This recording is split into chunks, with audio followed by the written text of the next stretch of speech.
Vamos lá então, vamos iniciar a entrevista coletiva do técnico Fernando Seabra. Seabra, Diego Pérez, Rádio 102 FM. Gostaria que você explicasse inicialmente, né, o porquê dessa alternativa de começar com uma equipe bem diferente na partida de hoje. Você já explicou em algumas oportunidades essa questão física, né, do Bragantino no começo do ano, mas o Bragantino na terça-feira também tem um duelo difícil contra o Palmeiras. Esse talvez não era um jogo interessantíssimo para buscar esses 3 pontos, começar com os titulares desde o início? Na realidade, todos os jogos são importantes. Claro que a gente veio determinado a buscar os 3 pontos, independente das opções de escalação da equipe, mas existia aí uma sequência de jogos, né? 4 jogadores tinham iniciado os últimos 3 jogos, jogando a cada 3 dias, e era muito difícil colocá-los para jogar, garantindo a integridade deles e o próprio ritmo de jogo que eles teriam dificuldade de sustentar em função do desgaste que foi muito grande. Além disso, há outros jogadores que, mesmo não tendo tido essa mesma sequência desses 4 jogadores, atuaram mais do que vinham atuando no ano passado, por exemplo, como o Henry Mosqueira, e a gente acompanhando o processo de recuperação dele, foi necessário também que ele fosse poupado do jogo, assim como o próprio Isidro Pita. Então, uma parte das nossas opções, ela ocorreu no sentido do nível de desgaste que esses jogadores já vinham apresentando, com um risco elevado de uma lesão muscular aí de início de campeonato, ao passo que outros jogadores tiveram já um tempo maior para treinar e tendo algumas entradas e já ganhando minutagem, adquirindo aí o nível de ritmo suficiente para fazer uma estreia numa escalação inicial. Ao mesmo tempo, nós temos um elenco, precisamos contar com todos. É claro que o desempenho não foi aquele que a gente esperava, foi abaixo do que a gente esperava, temos que reconhecer isso. Eu, como treinador, os próprios jogadores, também assumi essa responsabilidade.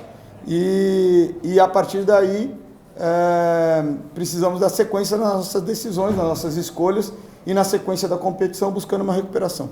Seabra, João Rocha do Tic Tac. Seabra, contra o São Bernardo eu conversei com o Jadson, que muito reclamou de arbitragem e falou que vinha sendo prejudicado por arbitragem. O quão hoje vocês sentem que foram prejudicados pela arbitragem, com pênalti, com cartão vermelho? E se me permite mais uma pergunta, qual falta de um jogador como Eduardo Sacha gera para uma partida contra o Palmeiras, por exemplo? Olha, eu não posso omitir que a gente está muito insatisfeito em relação à arbitragem, em função das escolhas para os jogos. Nós somos uma equipe de Série A e temos convivido, com exceção do primeiro jogo, que era um jogo também contra uma equipe de Série A, que é o Corinthians, com árbitros que, claro, estão buscando o espaço deles, que merecem oportunidades, mas que, no nosso entender, algumas decisões têm sim alterado o cenário das partidas e dificultado os nossos resultados. Então, tem sido muito fácil marcar pênalti contra nós. O pênalti do São Bernardo, na jogada do Lucas Cunha, é uma situação altamente questionável, não é uma situação clara. E a situação hoje, eu estou bem no ângulo da jogada, o Pedro Henrique bloqueia primeiro a bola, na sequência da jogada tem um contato. Não me preocupei em nenhum momento com a marcação do pênalti, e o próprio árbitro que estava próximo à jogada não deu o pênalti, e então fica claro que essa teve uma participação decisiva do VAR. E quando você tem um árbitro de campo muito jovem que está buscando espaço, e você tem um árbitro do VAR mais experiente, que é um nome mais pesado, esse árbitro de campo ele fica muito constrangido muitas vezes, e ele acaba seguindo a orientação, a opinião, enfim, do árbitro de VAR, que é mais experiente e que participa de toda essa revisão, né, da jogada. Então, o próprio jogador do Água Santa, que estava próximo à jogada, o volante, falou: não, isso daí não foi nada, estamos perdendo 3 minutos à toa, o meu jogador se desequilibrou no lance. Os próprios jogadores do Água Santa não esperavam pênalti nesse lance. Então, Era um jogo que o Água Santa sim trouxe perigo em alguns lances de transição, invadiu a nossa área até então. Nós também tínhamos chegado algumas vezes à área do Água Santa, em bola parada, em transições, e estava um jogo lá e cá, nosso desempenho estava inconsistente, mas era um cenário aberto, e aí a gente acabou saindo atrás do placar, que já condiciona algumas situações de jogo. Então, em relação à arbitragem, sem dúvida, é algo que tem nos preocupado. Em 4 jogos, você ter 2 pênaltis altamente contestáveis marcados contra você, toda vez que você vai jogar fora de casa. O próximo jogo é um jogo fora de casa, então isso nos preocupa sim. Além disso, nos preocupa a resposta, claro, que a gente precisa dar em relação ao nosso desempenho, o desempenho que a gente pretende ter. O primeiro tempo contra o Velo Clube não foi bom, mas o segundo tempo nós nos impusemos, fomos agressivos, invadimos a área, criamos uma série de situações, buscamos o resultado, fizemos o gol no último minuto sim, mas merecemos. E o jogo contra o Corinthians nós também fomos uma outra equipe. Então nós temos sido uma equipe dentro de casa e uma outra equipe mais lenta, menos agressiva, mais passiva fora de casa. E a gente não pode aceitar que o nosso comportamento continue desse jeito. A gente tem que ser fora de casa também uma equipe mais agressiva. Então, no primeiro tempo, nós não conseguimos pôr a bola nas pressões no canto de campo. O São Bernardo conseguiu jogar as bolas do goleiro direto pelos laterais e fazer ligação direta várias vezes com sucesso. Então, deixamos a desejar coletivamente em alguns aspectos, mas reconhecemos isso, né? Mas isso também não exime o peso que a arbitragem tem tido nesses 2 jogos fora de casa e que nos preocupa para a sequência da competição. Seabra, exceto ali os 30 minutos iniciais contra o Corinthians, que foram muito bons, e as jogadas individuais contra o São Bernardo e o Mosqueira, o Bragantino tem se mostrado uma equipe com muita dificuldade, tanto na criação, na organização tática também. No dia a dia, qual tem sido a principal dificuldade que você tem encontrado para que essa equipe que tinha muita expectativa, né, até por conta dos reforços, faça valer a força que tem também de elenco? Olha, hoje, às vezes o resultado, né, teve muitas coisas do nosso jogo hoje que não foram boas, né? Mas em relação à criação de chances de gol, a gente teve uma das expectativas de gol mais altas, acima de 2.3, e o São Bernardo com um pênalti teve 1.7. Metade disso é o pênalti. Então a gente teve uma expectativa de gol bem mais alta, do que o Água Santa, tá certo? No jogo passado, sim, ela foi baixa, ela ficou em torno de 1, mas o Velo Clube ficou muito baixo, ficou menos que 0.2, tá certo? Então, em relação à criação de oportunidade em si, contra o Corinthians, ela ficou equilibrada, um pouco maior para o Corinthians, mas teve uma situação que foram 2 chutes, teve um rebote ali no primeiro tempo, isso foi muito perto do gol, isso pesou demais, mas não representa o que foi o jogo como um todo, que foi um jogo equilibrado em relação à criação de chances. E contra o próprio São Bernardo nós tivemos também, aí sim, um equilíbrio, mas um pouco acima também, em função das chances do segundo tempo. Teve as situações individuais do Mosqueira, mas também teve situações de atacar o bloco baixo em que nós criamos chances no final do jogo. Teve uma finalização do Guilherme, que ele recebe no fundo de área e bate de perto. Teve o cabeceio do Pita, que foi na trave, que era uma situação que poderia ter sido gol também. E teve outros momentos que a gente não teve a mesma lucidez que deveria ter tido para atacar um bloco baixo. Tá certo? Então, assim, no dia a dia a gente tem buscado trabalhar o repertório dessas situações, mas a gente sabe que muitas vezes boa parte do grupo está recuperando, não vai para campo.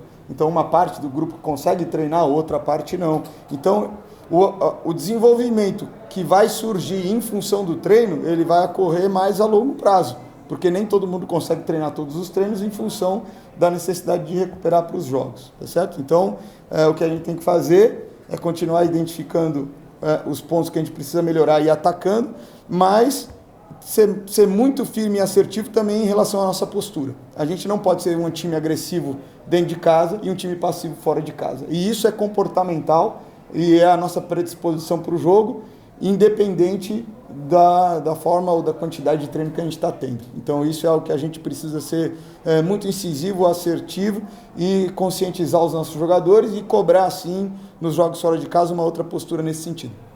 E até pensando na partida contra o Palmeiras, que é uma das melhores equipes do país, exceto o jogo contra o Belo Clube, o Bragantino nos 3 Você falou que tem muito mais a ver com os comportamentos defensivos do que com a individualidade de cada atleta. Quais são esses comportamentos que não estão dando certo e de que maneira corrigir isso em um campeonato de tiro curto como é o Campeonato Paulista? Olha, nós iniciamos o trabalho no ano passado faltando 40 dias para acabar a competição e começamos a operacionalizar as ideias de todos os momentos do jogo, inclusive da organização defensiva, e a gente se pauta por uma organização defensiva zonal, certo? Em todas as alturas de bloco. E a equipe vinha de um trabalho com muitas referências individuais, principalmente quando pressionava alto, tá certo? Então nós tivemos 40 dias, houve uma apreensão, houve uma evolução, não um domínio completo ainda, né? E depois nós ficamos 30 dias sem trabalhar. Então, alguns comportamentos retornaram ao padrão que estava mais presente e que teve maior tempo de estímulo e acho que estava mais consolidado, né? Nas leituras, nas tomadas de decisões, enfim, dos atletas. E nós estamos, de novo, colocando esse tipo de situação, né? Então, a gente tem algum desajuste no terceiro gol do São Bernardo. Hoje, no segundo gol do Água Santa, a gente tem algum desajuste nesse tipo de mecanismo também. Então, são coisas que, eventualmente, elas acontecem no jogo, elas podem ser neutralizadas após ou não. Você pode correr atrás do erro, o adversário conseguir continuar gerando vantagem a partir desse desajuste até finalizar. Então esses foram 2 gols que aconteceram, esse tipo de situação. E existe inconsistência, porque tem situações que acontece, é bem feita, a leitura é boa, acontece no tempo certo. E isso daí só vai acontecer com o tempo. Com o tempo, eles vão cada vez mais ter um índice maior de acerto e os erros vão ser mais escassos, né? Esse é o nosso desafio. O Gabriel estreou contra o Velo, jogou metade do tempo e hoje jogou o jogo como titular. O Gabriel hoje vem para ser um jogador titular dessa equipe do Bragantino ou ele vai ganhar rodagem e experiência ainda? Não, o Gabriel ele já tem muita experiência, ele já tem muita rodagem e ele é um jogador que vem compor o nosso elenco no sentido de estar sempre pronto para a utilização. Se ele vai ser titular, se outro jogador vai ser titular, vai depender da produtividade dele dentro do campo. E ele é experiente e maduro o suficiente para compreender isso, tá certo? O que importa é que nós tenhamos boas opções que deem conta do recado, porque é normal oscilação durante uma temporada longa, né? A gente tem que resolver os problemas imediatos, mas também tem que pensar na temporada como um todo. Quando um jogador estiver muito bem, ele tem mais minutagem, quando ele oscilar um pouco, um outro pode assumir, ele se recupera, trabalha e volta no momento que estiver mais forte. Então, o nosso desafio é ter um elenco que permita ter essas soluções em todas as posições e o Gabriel vai nos trazer muitas coisas positivas, ele já tem trazido com a mentalidade, com a cultura de trabalho dele, com a experiência, né, e com o DNA vitorioso que ele tem, um jogador que já ganhou muitos títulos também. Obrigado, Fernando. Obrigado a todos. Está encerrada a entrevista coletiva do técnico Fernando Seabra.